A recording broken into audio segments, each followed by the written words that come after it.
The creature they gave me wouldn't stop shaking. Command called her a diplomatic asset, but everyone in the barracks knew what she really was, a trophy from the Valkyrie surrender. Sergeant Marcus Cole stood in the processing bay, watching the small alien female huddle in the corner of her transport crate, her silver-blue skin catching the harsh fluorescent light. Her large dark eyes, too large for her delicate face, tracked every movement in the room with the wariness of prey. "She's yours now, Sergeant," Captain Torres said, tapping the transfer pad. "High Command wants her integrated." Something about cultural exchange protocols. Marcus didn't respond. He'd spent 3 years fighting the Valkyrie on Proxima 4. He'd watched friends die in their crystalline minefields. And now they wanted him to babysit one? "She has a name," Torres added, almost as an afterthought. "Sylveth. Apparently she was some kind of scholar before the war. I didn't ask." Torres sighed. "Look, Cole, I know your history. But orders are orders. She's been assigned to you specifically because of your record. You keep people alive. Command figures you can keep her alive too." After Torres left, Marcus approached the crate slowly. The Valkyrie, Sylveth, pressed herself further into the corner, her four-fingered hands clutching her knees. She was small, barely reaching his chest if she stood, and painfully thin. The traditional robes she wore hung loose on her frame. "I'm not going to hurt you," Marcus said, the words feeling strange in his mouth. How many times had he said the opposite to her kind? She didn't respond. He wasn't even sure she understood standard. He opened the crate door and stepped back, giving her space. "Come on, I'll show you where you're staying." For a long moment she didn't move. Then, slowly, she uncurled herself and stood on trembling legs. When she walked, Marcus noticed she kept her head bowed, her eyes fixed on the floor. Submission posture. He'd seen it in prisoners of war. He hated it. The quarters they'd assigned were small. A converted storage room with 2 bunks, a small table, and a private bathroom. Luxury by military standards. Marcus dropped his pack on the lower bunk and gestured to the upper one. "That's yours."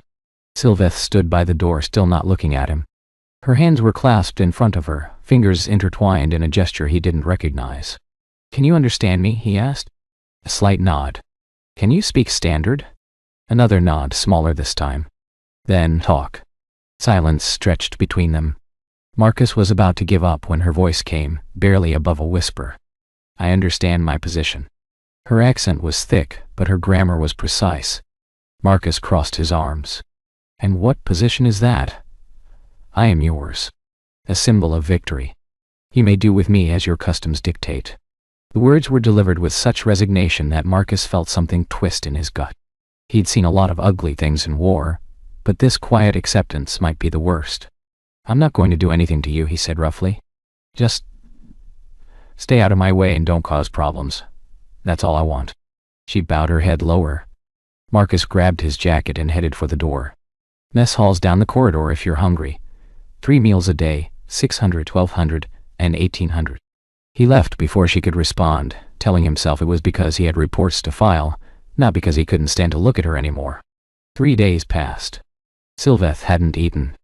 Marcus noticed when he came back from his evening shift and found the meal packets exactly where he'd left them, on her bunk, untouched.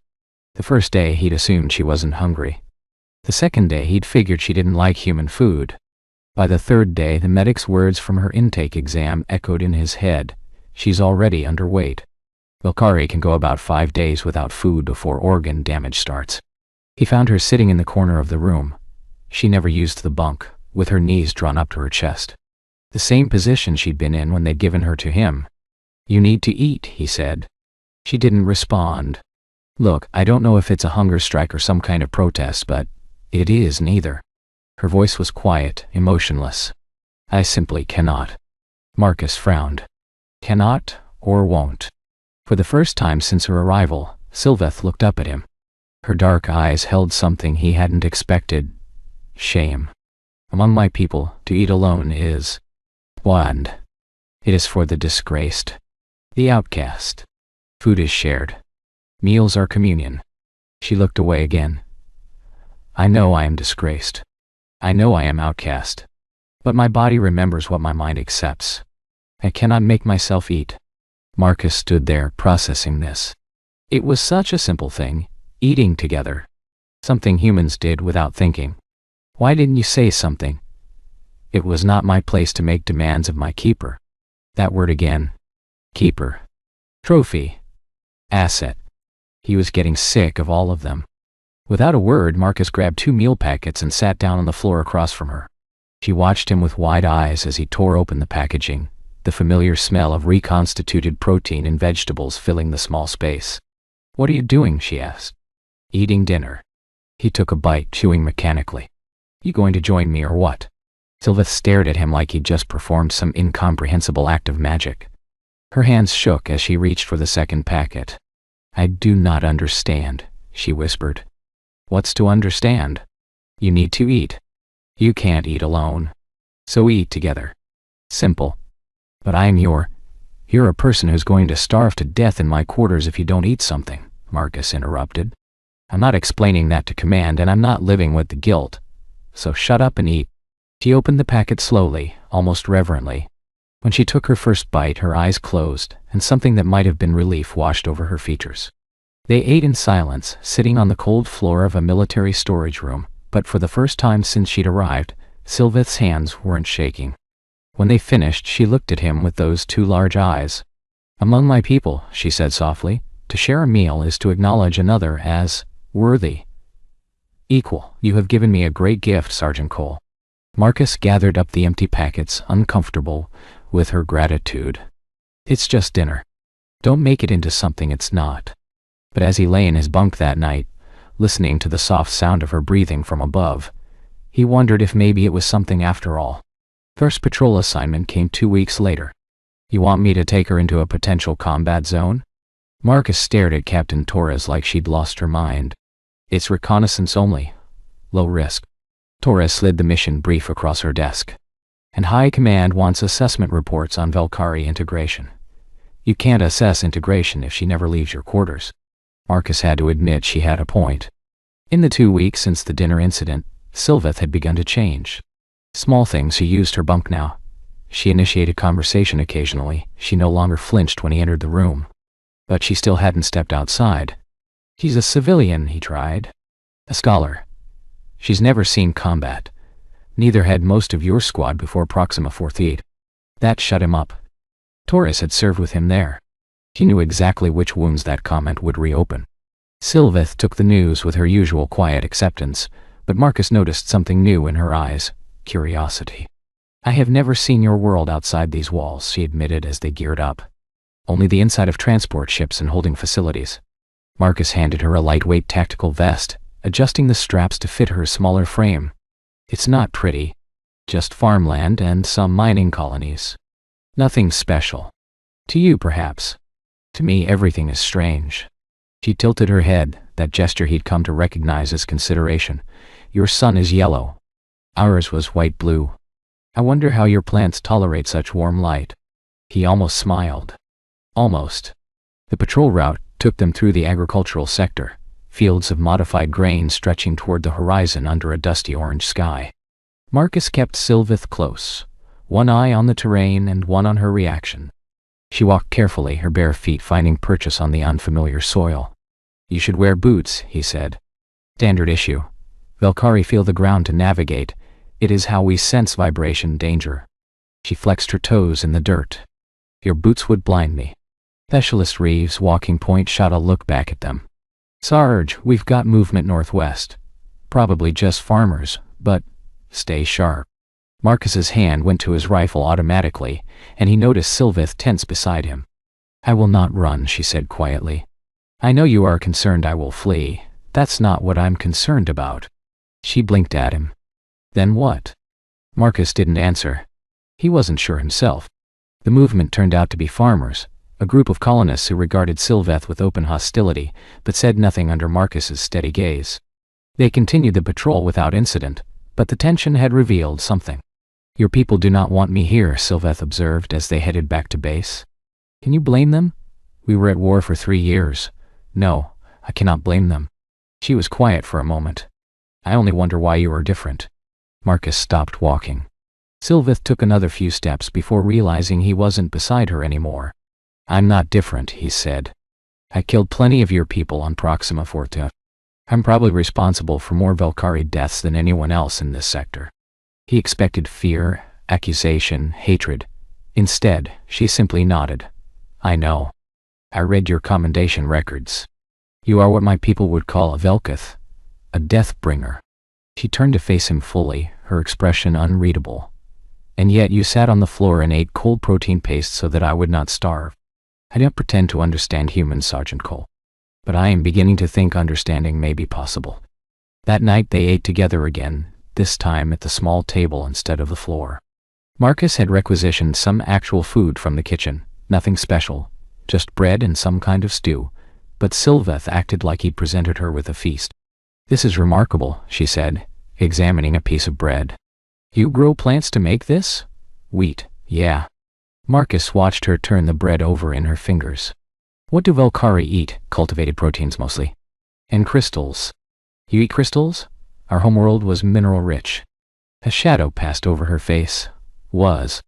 Marcus knew, of course. The Velkari homeworld had been rendered uninhabitable in the final year of the war. A human strike. Billions dead. I'm sorry, he said, the words feeling inadequate. Sylveth set down the bread. You did not give the order. I was part of the war machine that did, and I was part of the civilization that invaded your colonies and killed your people. She met his eyes. We are both survivors of something terrible. Perhaps that is enough for now. They finished the meal in silence, but it was a different kind of silence than before. Something had shifted between them, some wall had developed a crack. When Sylveth climbed into her bunk that night, she paused. Sergeant Cole, yeah? Thank you for taking me outside today. I had forgotten what stars looked like from the ground. Marcus turned off the light. Call me Marcus. He couldn't see her face in the dark, but he heard the small intake of breath that meant he'd surprised her. Marcus, she repeated softly, as if testing the word. Good night, Marcus. Good night, Sylveth. The attack came without warning. Marcus woke to the sound of alarms and the acrid smell of smoke. His training kicked in before his conscious mind caught up. He was on his feet, rifle in hand, eyes scanning for threats. The base was shaking. Explosion somewhere in the distance. Sylveth, move. She was already dropping from her bunk, her movements quick and precise. 4 weeks of living with a soldier had taught her something about emergency response. What is happening? She asked, her voice steady despite the chaos. Rebel attack. The colonists who don't want the peace. Marcus grabbed her arm and pulled her toward the door. Stay behind me. The corridor was filled with smoke and running soldiers. Through the haze, Marcus could see flashes of weapons fire, hear the screams of the wounded. This wasn't a small raid. This was a full assault. Cole. Specialist Reeves appeared through the smoke, blood running down his face. They've taken the command center. Captain Torres is trapped. How many? At least 40. They've got military hardware. Someone's been supplying them. Marcus's mind raced. Torres had 30 soldiers under her command, but if the rebels had the command center, they controlled the base's defenses. They needed to neutralize that threat, but... He looked at Sylveth. Her dark eyes were wide, but she wasn't panicking. She was watching him, waiting for his decision. Can you fight? He asked. No. But I will not hide while others die. She touched his arm lightly. I can sense vibrations through the ground. I may be able to track their movements, warn you of ambushes. It was something. Stay close. You sense anything wrong, you tell me immediately. He nodded once, sharp and decisive. They moved through the base, Reeves taking point, Marcus covering Sylveth. 3 times she warned them of enemy positions, rebels waiting around corners, tripwires they would have missed. Each time, her information was perfect. How does she know? Reeves whispered after the 3rd warning. He's Velkari. They feel vibrations differently than we do. Reeves looked at Sylveth with new eyes. Good. Keep doing that. They reached the command center to find it fortified, 10 rebels inside with Torres and several other officers as hostages. Marcus assessed the situation from behind cover, his tactical mind working the problem. We can't breach without getting the hostages killed, Reeves said. They've got clear sightlines on all entrances. There's another way. Sylveth spoke quietly. The ventilation system. I am small enough to fit, and I can sense where each person is standing. Absolutely not, Marcus said immediately. You're not trained for this, no. But I can create a distraction that is unexpected. They will not anticipate a Velkari in the vents. It will give you seconds perhaps, but seconds may be enough. She was right. Marcus knew she was right, but the thought of sending her into danger made something in his chest constrict. "If anything goes wrong, then you will have to save me." She almost smiled. "You are very good at keeping people alive, Marcus. I have read your records, remember?" Before he could argue further, she was moving toward the ventilation access, her small body slipping into the narrow space with an ease that made him realize she'd thought about escape routes before. The longest 30 seconds of Marcus's life followed. He counted them, rifle trained on the command center door, every muscle tense. Then he heard her voice, clear and strange, singing something in Valkyrie that made the rebels inside freeze with shock. Marcus moved. The breach was fast and brutal. The rebels, confused by the alien singing from above them, reacted half a second too slow. That half second was enough. Marcus put down 3 before they could turn their weapons. Reeves and the other soldiers flooding in behind him handled the rest. When it was over, Marcus found Sylveth curled in the ventilation shaft above the command center, her whole body shaking. He reached up, and she came to him, sliding out of the narrow space and into his arms before she seemed to realize what she was doing. "You're okay," he said, holding her awkwardly. "You're okay." "I was very frightened," she admitted, her voice muffled against his tactical vest. "Yeah, me too." She pulled back to look at him, those 2 large eyes searching his face. "You were frightened? For yourself? For you?" Something passed between them in that moment, recognition of something that had changed without either of them noticing. Marcus released her quickly, stepping back, suddenly aware that half the base was watching them. "Good work," Torres said, approaching with a slight limp. "Both of you." Sylveth bowed her head in that submission gesture Marcus had come to hate, but Torres shook her head. "None of that, you helped save this base." She offered a human handshake which Sylveth accepted with evident surprise. "I'll make sure Command knows." Later, in their quarters, Marcus checked Sylveth for injuries she'd sworn she didn't have.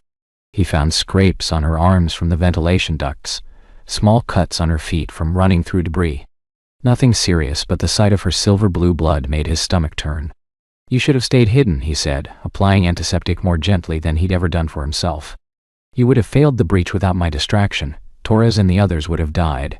You could have died." Sylveth was quiet for a moment. "Among my people there is a concept, Selvaketh. It means one whose life is bound with another.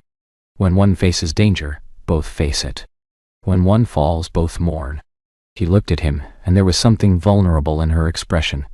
"I did not understand until today why I felt compelled to help. I think perhaps I have become Selvaketh without meaning to." Marcus didn't know what to say. He finished bandaging her feet in silence. "I'm sorry," she said softly, "if this makes you uncomfortable. I know you did not ask for a bond. I know I was given to you as a symbol of defeat. I do not expect—" "Stop." Marcus sat back on his heels, looking up at her. "Stop apologizing for existing. Stop apologizing for having feelings. I'm tired of it." Her eyes widened. "I do not understand."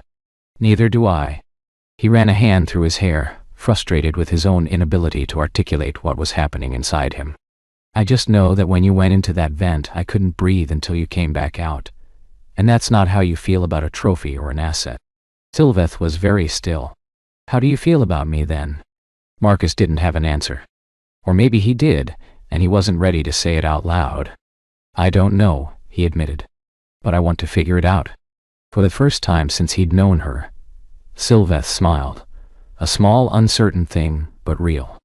"That," she said softly, "is more than I ever hoped for." 6 months later, the diplomatic delegation arrived. Valkyrie officials, representatives of the newly formed coalition government, came to finalize the peace treaty, and among other things to reclaim their citizens who had been distributed as cultural assets after the war. Marcus watched them disembark from their shuttle. Tall, elegant figures in flowing robes, moving with a grace that made Sylveth's careful steps look almost clumsy. He'd never seen her among her own kind before. Now he understood why she'd seemed so small. "You don't have to go," he said quietly. Sylveth stood beside him, watching the delegation with an expression he couldn't read. "It is not a matter of choice. They are here to bring us home. To reunify our people. But you have a choice. You always had a choice." She turned to look at him and something shifted in her features. A softening, a settling. "I know. You taught me that." The delegation was led by a male Valkyrie named Corveleth, older and bearing the marks of high status on his ceremonial robes. He greeted Sylveth with a bow that she returned, their rapid exchange in Valkyrie too fast for Marcus to follow. But he didn't need to understand the words to see the disapproval on Corveleth's face when he looked at Marcus. Or the way Sylveth positioned herself slightly in front of him, protective. "The human claims you have bonded," Corveleth said finally, switching to standard with obvious distaste. "Is this true?" "I have claimed nothing," Marcus started, but Sylveth interrupted. "It is true, we are Salvaketh." The silence that followed was absolute. Even the human officers present seemed to understand that something significant had been said. "Impossible," Corveleth said. "Salvaketh is sacred. It cannot form with an outsider. You have been manipulated, traumatized. You do not understand what you are saying." "I understand perfectly." Sylveth's voice carried a strength Marcus had never heard before. "I know what was done to me. I know what I was meant to be. But I also know what I became. I chose this bond, Elder. Not because I was forced. Because I wanted it. The Council will not accept this. Then the Council will have to reject me." Marcus watched this exchange with growing alarm. "Sylveth, what are you doing? You can go home. You should go home." She turned to him, and her eyes were bright with something that might have been tears, if Valkyrie could cry. "Home is not a place," she said. "Not anymore. My homeworld is ash. My people are scattered. Home is... Ilts." She reached out and took his hand, her 4 fingers intertwining with his 5. "Home is where you are seen. Where you are fed. Where you are protected not because of what you can provide, but because of who you are." Corveleth made a sound of disgust. "You would choose a human over your own kind? A species that destroyed our world?" "I would choose this human," Sylveth said firmly. "Who sat on the floor with me when I could not eat? Who took me outside to see the stars? Who was afraid for me when I went into danger? Who never, not once, treated me as a trophy or a prize? And if I forbid it, if I declare you exiled from the Valkyrie people..." Something flickered in Sylveth's expression. Old pain, old fear. But she straightened her spine and lifted her chin. "Then I will be exiled, but I will not be alone." Marcus stepped forward, placing himself beside her. "She's not going anywhere she doesn't want to go.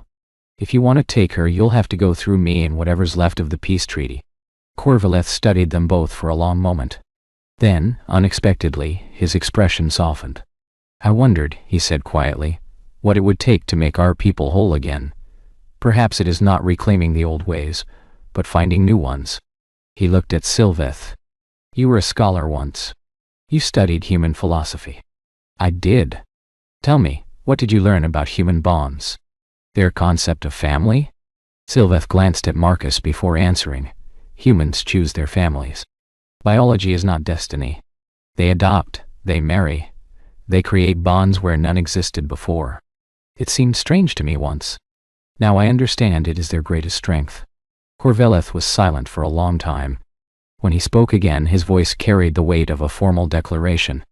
"The Council was wrong to distribute our people as symbols of defeat. It was a cruelty we inflicted upon ourselves in the name of peace. If Salvaketh can form with humans, then perhaps there is hope for true reconciliation." He bowed to Sylveth, deeper than before. "You may remain, Scholar Sylveth. And you may name this human as you're bonded in the official records." Marcus felt Sylveth's hand tighten on his. "What does that mean?" he asked. "Being named in official records? It means," Sylveth said softly, "that you are recognized as part of my family. That if anything happens to me, you inherit my rights, my property, my history. It means..." She looked up at him, and now he could see that her eyes were wet, a thin silver film that caught the light. "It means you are mine and I am yours. Not as ownership. As belonging." The ceremony was brief, conducted right there on the landing pad with human and Valkyrie witnesses. Marcus didn't understand half the words, but he understood the gesture when Sylveth pressed her forehead to his and whispered something in her native tongue. "What did that mean?" he asked afterward, when the delegates had departed and they were alone in their quarters. "It is difficult to translate." Sylveth sat on her bunk, the upper one, though she didn't need it anymore, though they had a real quarters now with a real bed. The closest human phrase would be, "You are worth the meal." But it means more than that. It means you are worth sharing sustenance with, worth keeping alive, worth suffering for. Marcus thought about the first meal they'd shared, sitting on the cold floor of a storage room. He thought about all of the meals since, breakfast briefings, field rations on patrol, the special dinner he'd tried to make for her birthday, even though Valkyrie didn't celebrate birthdays. I didn't know, he said. That first time, I didn't know what it meant to you. I know. She smiled at him, and there was no uncertainty in it now. That is what made it so meaningful. You did not perform kindness for reward. You simply were kind. Without knowing. Without expecting anything in return. I was just trying to keep you alive. Yes. She rose from the bunk and crossed to him, taking his hands in hers. And in doing so, you gave me a reason to live. That is the gift, Marcus. Not the food itself. The willingness to share it. Marcus thought about war, about enemies, about all the Valkyrie he'd killed and all the friends he'd lost. He thought about how easy it would have been to hate her, how simple it would have been to treat her as what she'd been designated, a trophy, a symbol, a reminder of human victory. Instead, he'd sat on the floor and eaten cold protein paste, and somehow that had become this. I'm not good at this, he admitted. Feelings. Relationships. I've spent my whole adult life training to fight, not to. Whatever this is. I know. Neither am I. Sylveth squeezed his hands. But we have learned together this far. We can continue to learn. Yeah. Marcus looked at her, really looked, at the scholar who had been given away as a war prize, who had starved herself rather than eat alone, who had crawled through ventilation ducts to save people she did. Known for weeks, who had defied her own people to stay with a human soldier who'd killed her kind. Yeah, I think we can.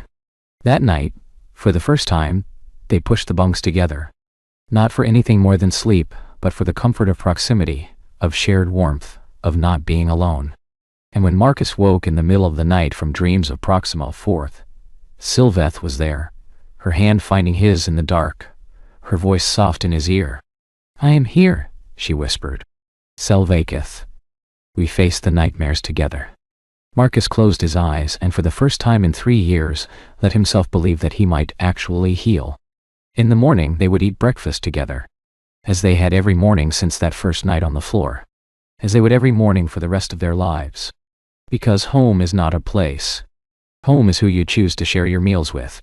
Me olvidó comprar el pizarrón, güey, sí es cierto, ya ves que le había dicho un pirata. Ah, sí me dieron popote a huevo. Güey, ojalá que no me encuentre mi primo ahí, güey, porque dijo que no iba a ir, güey, pero quién sabe, güey. Monetiza insanamente. Ay, que se vea, que se vea. Onichan, yamete kudasai. Para Alexa es gratis, para que veas. ¿Cómo era? Pero ¿cómo le hago? O sea, ¿cómo la forma? Nomás le hago así con los deditos. Onichan, Onichan. Verga, se escuchó bien puto. Ay, no, güey. Entre primos se puede miapa. No. Jajajaja baba. Baba. Pero ¿cómo quieren que la hagan? O sea, nomás me sé esta pose, güey, nomás. Pero nomás no sé. Ajá. ¿Se los dejo la cámara así, güey, o la cambio? ¿Cómo ven? Se las cambio, chingue su madre. Vámonos para el asiento del pasajero, güey. Órale para allá. Vámonos para allá. Ahí quédense. Porque me distrae mucho que me ven con la pinche cámara. También ustedes. Que te equivocaste. Y hace como si tuvieras garras de gatito. No como estaba. No, pa' aquí, ya me vieron por media hora. Ay, no. También puedes hacerlo con los labios, no solo con las manos. Así. ¿Cómo? N-E-E-L. Madre, resulta que no quieren ver la carretera, cabrones. Hay mucho tráfico,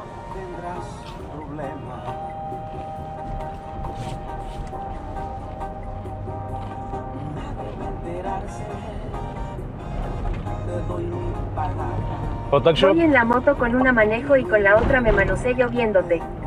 ¿Cómo no, güey? Vas a chocar, güey. Quítense la verga. Güey, me dan ganas de pagar $25 para estacionarme, o sea. Siento que saliría más barato la puta vergüenza. Podemos a un circo y agarramos el carro, el Tesla que va por abajo, chinga su madre. No se tranas ruido. ¿Qué es tus zapatos? En tan pocos días no quieres amarme, pobreza conmigo, tienes que inventarlo. Si quieren lo pongo enfrente, como ustedes ven. No, sí, por si vamos a pasar a 100, güey. Ven a mis brazos, que estaré contento. Ahí se ve bien, ¿no? Creo. Uy, güey. Porque mi entrepierna está reaccionando. ¿Cómo? ¿A qué o qué, güey? ¿En qué estás pensando, verga?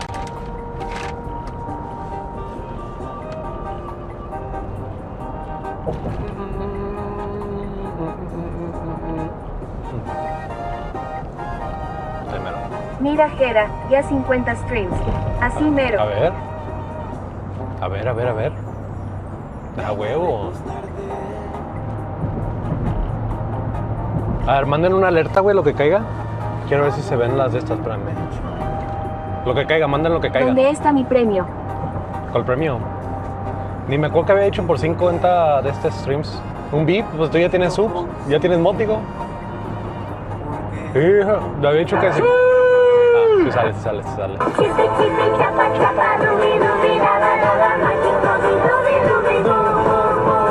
¿Qué verga es ese mote, güey?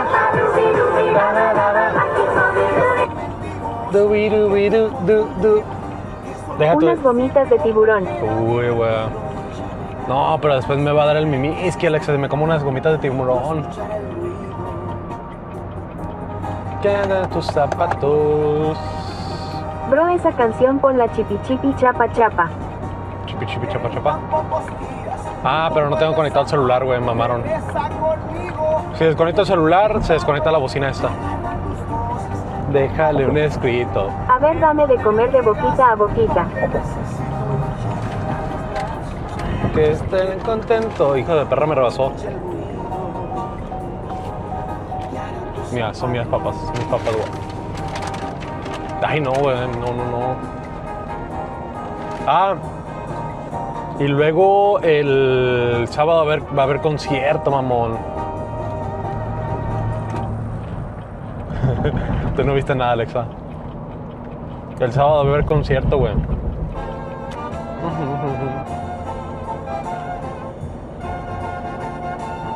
Con cosplay. No, pues no vamos a ir al concierto, no.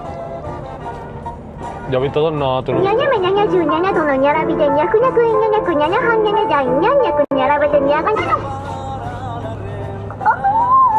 You're not you when you're hungry. ¿Concierto de quién? Está bonito el Camaro. No sé la verdad. ¿Cuál Camaro? Lo único que sé es que es mañana. Es ahí. Es ahí enfrente. Ahí.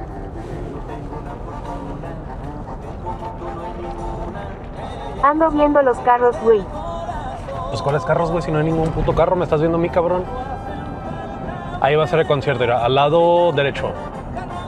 No, cerraron la puta entrada, tengo que dar toda la vuelta, güey. Buen reloj. Pero coma de forma sensual, apa. Pa' que así digan, le pondré un Benjamín en las lolas a esa preciosa. No. ¡A la verga, me vale verga, perro! Ahí va a ser el ¡Cállate a la verga, hijo de tu puta madre, la verga! ¡La verga, vergazo! Vergasos. Yo soy muy trabajador. Mira la Miku.